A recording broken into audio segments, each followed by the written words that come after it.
Purists versus realists in the horse world. What's your thoughts, Jem? Well, right, hear me out. I think the question is, can the purist and the realist coexist? And actually, how do we find balance between the realities of the horse industry and actually how we move forward? Yeah. So I think first we probably need to give a definition of what a purist and a realist are. So the definition of a purist is a person who wants something to be totally correct or unchanged, especially something they know a lot about. And the definition of a realist is someone who recognizes and accepts the true nature of a situation and tries to deal with it in a practical way. I found a really interesting article on the internet when I was looking up this, and it's titled Think Like a Purist, Act Like a Realist. And it was on medium.com, I think, which I think it's Australian. Anyway, irrelevant. We all so what the article says is we all have our own ideas about how the world should be. Some of us are idealists who believe that the world can be perfect. Others are realists who believe that the world is imperfect and that we should work with what we have. There is a saying that goes, think like a purist, act like a realist. This means that we should strive for our ideals, but be realistic about the challenges that we face. For example, this is not a horsey example, but bear with it. If you want to live a more sustainable lifestyle, you do not have to go out and buy a Tesla. You can be smart at making small changes like taking shorter showers, recycling more, and composting your food scraps. The think like a purist, act like a realist approach is all about finding ways to live your life in a way that is true to your values without being unrealistic about what you can achieve.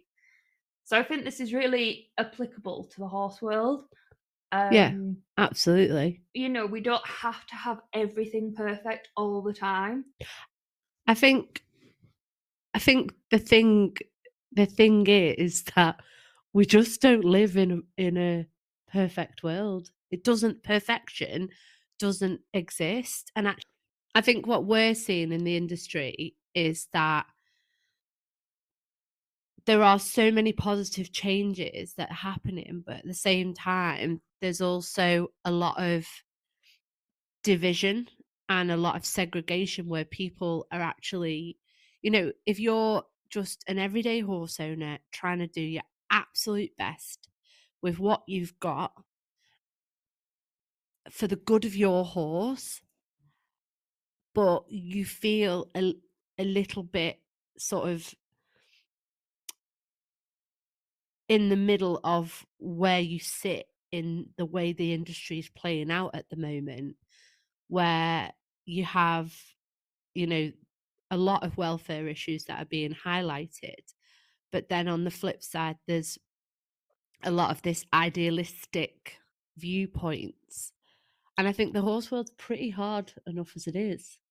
It is hard enough, and I think it's becoming really unenjoyable. Yeah. Like the joy has absolutely been sapped out of owning horses. Mm. You know, like you say, at one end of the spectrum, yes, there does need to be change because the welfare of, certain things is not, it's not nowhere near what it should be. But at the opposite end of the spectrum, we've got this purist view, and it's just, the reason why we buy horses and have horses in our lives is because they bring joy to us, and I just feel like the joy's been sapped. And like you said before,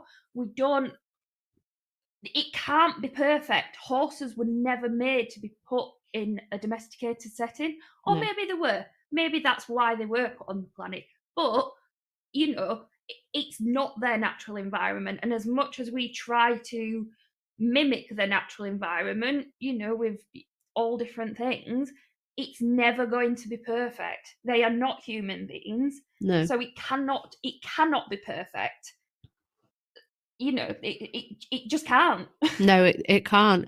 And I think things that we see highlighted is the fact that, what we see is people where they're feeling a little bit lost at the moment in the horse industry because they want to be, for the good of the horse, the welfare of the horse, and they're trying to do their best in it from a holistic standpoint, but they're also at the same time seeing this, we should be doing better, but it's almost been downplayed in a way that is actually, you know, let's face it, a little bit demoralizing. But really demoralizing. Yeah. Because what's happening is, and then this is just throwing it straight out there. This is what we hear all the time from people, the everyday horse owner who's exploring a more natural, holistic approach to horses, but they feel a little bit, not what's the That they word? can't do anything with the horses. Yeah, but yeah, literally that. And or they're feeling like they're inadequate, that's the word I was looking for. They're inadequate, they're not good enough. So it then leads them down a path where they feel unconfident. Well, it's like that, your horse can't eat grass. It also can't be stabled. It can't be this. It can't be that. Mm, And it's like, no, we're doing. Everybody is doing the best with what they have. Like, yeah, if you want to create your ideal environment for your horse, that's absolutely fine. But it doesn't mean it's the ideal environment for anybody else's horse, and everybody has different views, and every horse is different. Like yeah. there is no blueprint for how you keep a horse, because we're keeping them domesticated. So yeah, I just And I'd like to hope and think that, we have horses because we love the animal. I know I certainly do. And we we have horses because of the love for the animal. And I really think that the love for the animal should come before the sport, oh, a absolutely, thousand yeah. percent. But I also have a love for people.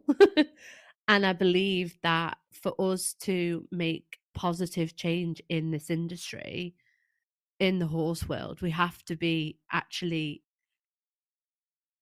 telling people that it is okay, that you're doing the best you can, and that, And it's okay to make oh mistakes. God, yeah, make as many mistakes as you can, because I do it on a daily basis. But actually, what it does is it's okay to make mistakes. It's okay to explore and have the freedom to try something out that's different Yeah, or new. And do you know what? Sometimes it might not even work for you and your horse right now at this time. And that's okay. yeah, That, yeah, absolutely. I just think of, like, in an ideal world, once upon a time I was like, yep, I want Elmo in a field. Elmo's my horse, by the way. In a field 24/7. He must live out all the time. And then, you look for, I don't have my own land, so I look for a place where that was possible. It's not possible. So I have to make, decisions of what's best for him. So yes, he is stabled in the winter on a night. And the funny example is when it snowed the other week, like I was having an absolute meltdown. Oh my god, I can't keep my horse in a stable for 24 hours because that's just not okay. And then I took him down to the arena and I was like, I need to get him out, I need to get him moving. Took him down to the arena, let him off, and he looked at me and went, "Why are we here? Please, can I go back to my all-inclusive buffet? I'll be absolutely fine." And he was fine. He was yeah. fine. Like, he wouldn't cope with that all the time.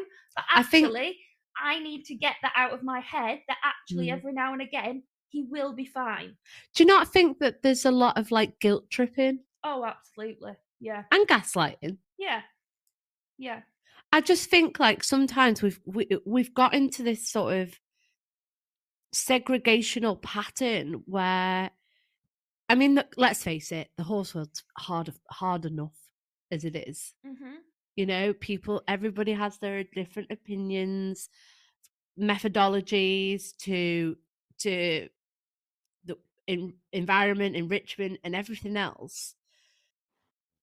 It's just, you know, it it's there's just too much of this, like, it should be this way, and if it's not Well, I this way, think it there's should be too that much. way. As bad as it is, I think there's too much information out there now. Too many rabbit holes to Well, not shove even yourself that. I down. just think too many different opinions Yeah. that are voiced quite strongly. And make your own opinion. Yeah, You know your horse the best, and nobody absolutely. else can tell you how to manage your horse. And you do, to me, everybody is doing the best with what they have available to them and with the knowledge that they've currently got. And we're always learning. Like, I look back a year ago and I'm like, I could, I now do things better. I look Yeah. back 5 years ago, I look back 10 years ago, and I can't even look at certain pictures because I'm just like, wow, And I as if think that's what I did. But it didn't make me a bad person. no. I was just doing the best with the knowledge I had at the time. It didn't mean I loved my horse any less. No. I was doing the best with what I could do with what I knew at the time, Absolutely. and And I think the resources available to me. yes, and I think you hit it there, is that you were doing the best you can to try and be a better, and being a better person for your horse. Yeah. And I think that is what we need to be championing, and what we need to be feeding into, in my opinion, is that so long as you are doing the best you can and you know your horse with the right intentions, it's okay.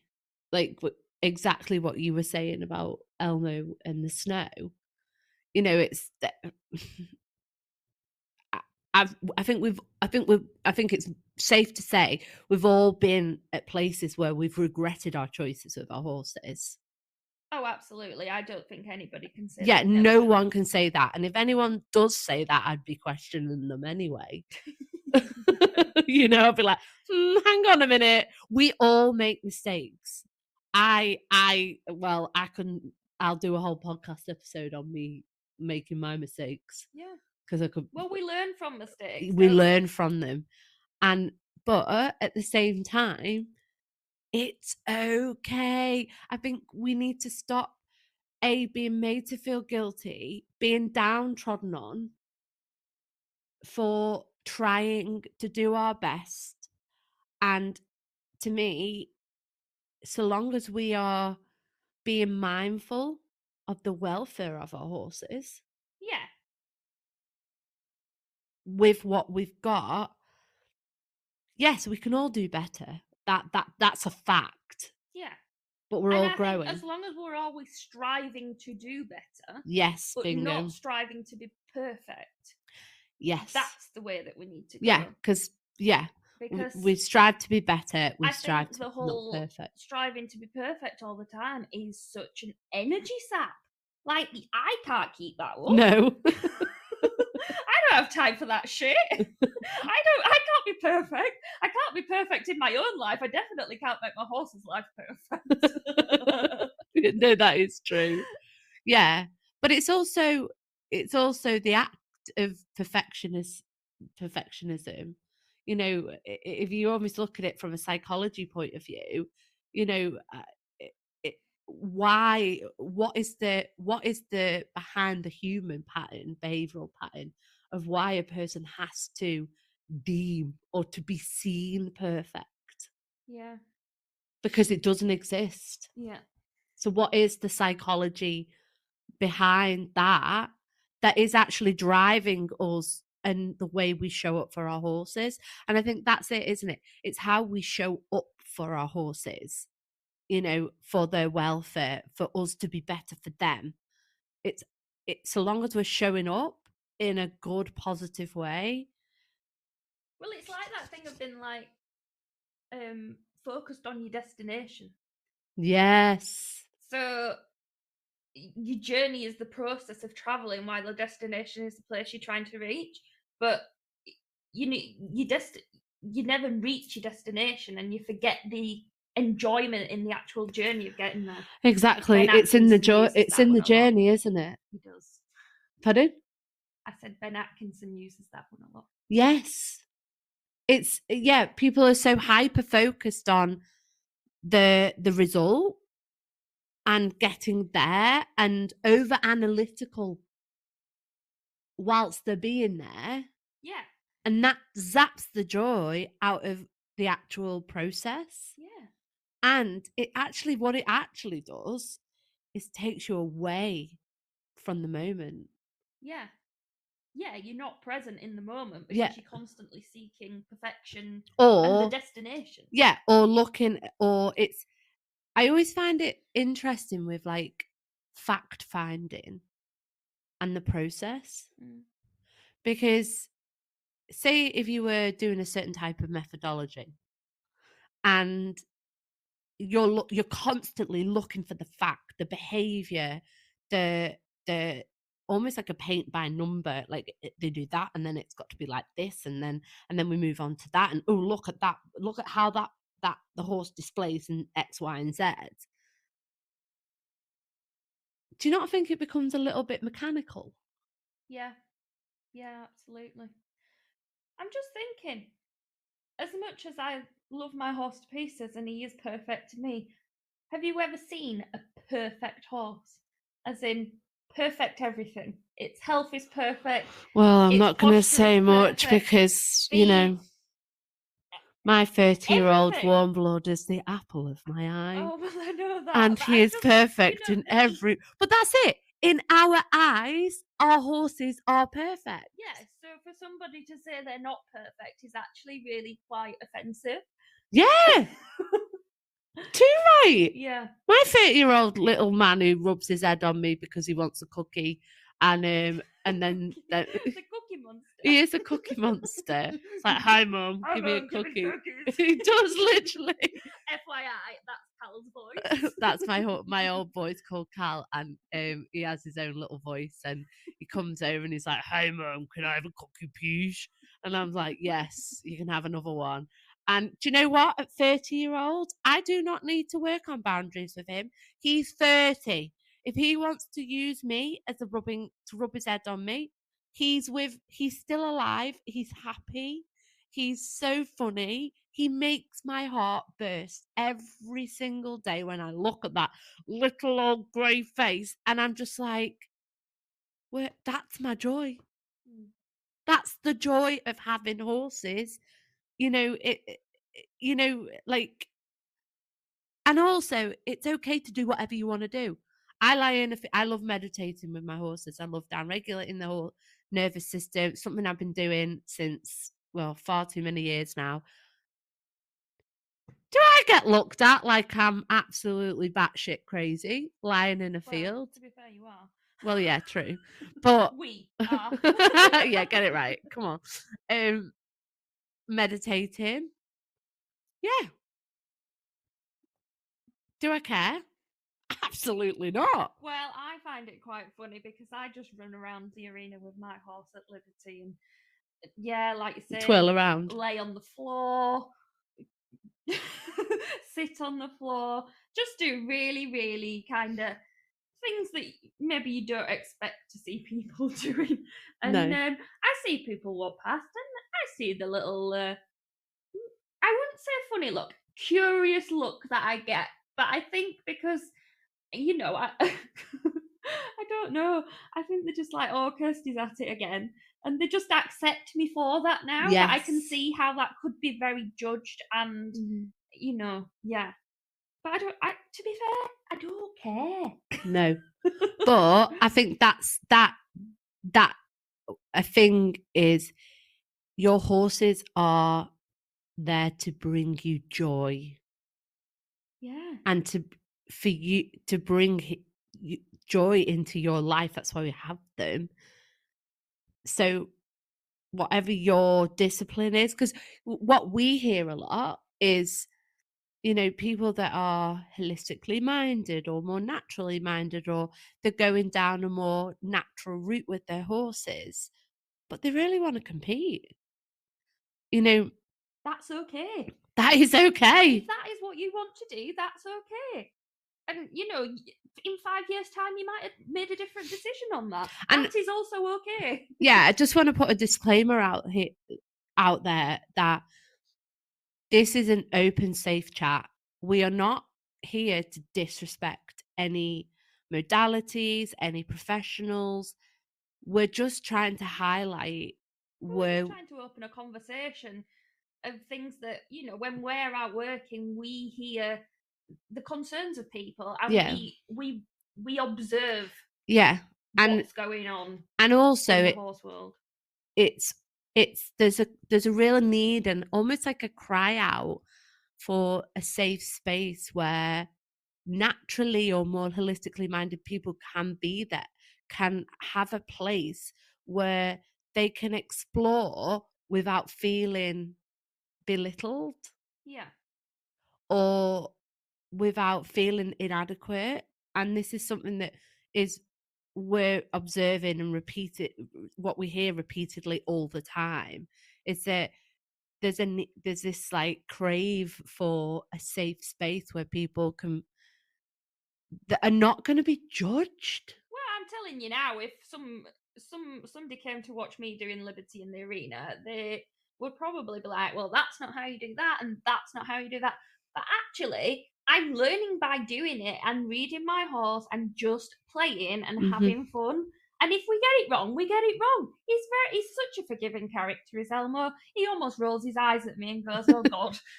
Here comes that human again. Here she comes. What bright idea she got today? But he goes along with it and he forgives me, and And I think, for getting it wrong. And he almost it's almost like he says to me when I get it right, "Oh, thank God for that. She's finally got it right." yeah, and I think it's about tuning in, isn't it? Yeah, listening to your horse, reading your horse, and yeah, like I say, you know your horse the best, don't you? So I don't see how anybody can tell you what to do with your horse. You know what's best for your horse. Nobody else. Exactly.